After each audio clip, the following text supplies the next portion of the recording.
My late girlfriend's mother came for her clothes. Then she touched my wall and said, "She paid for this." I froze. I lost Amber 9 months ago. She was 32, working a lunch shift in Savannah, when she suddenly collapsed. By the time I reached the hospital, the doctor was already saying, "Sudden aneurysm," and no warning. I had a ring hidden at home. I was going to propose in Forsyth Park that spring. Instead, I came back to our house alone. Legally, it was my house. I bought it before I met Amber. My name was on the deed, mortgage, insurance, and taxes. But emotionally, it felt like ours. Amber painted the kitchen green, planted lavender in the backyard, chose cabinet handles, and made every plain room feel warm. 2 weeks after the funeral, her mother, Beth, came over with Amber's sister, Molly, to collect her clothes. I had barely touched the closet because every sweater still smelled like her. At first, Beth cried quietly. Then she started walking through the house like she was inspecting it. She stopped near the guest bathroom Amber helped design and said, "She put so much into this house." I said, "She made it feel like home." Beth looked at me and said, "No. I mean money." I thought grief was making her say strange things.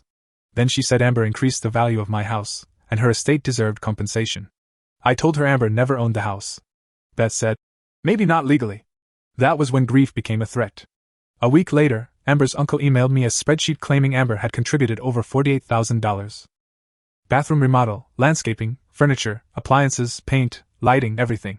Some items were real, but twisted. Amber had paid half for one dishwasher because she wanted the quieter model. She bought plants and small things. But the mortgage, taxes, repairs, and contractor bills were mine.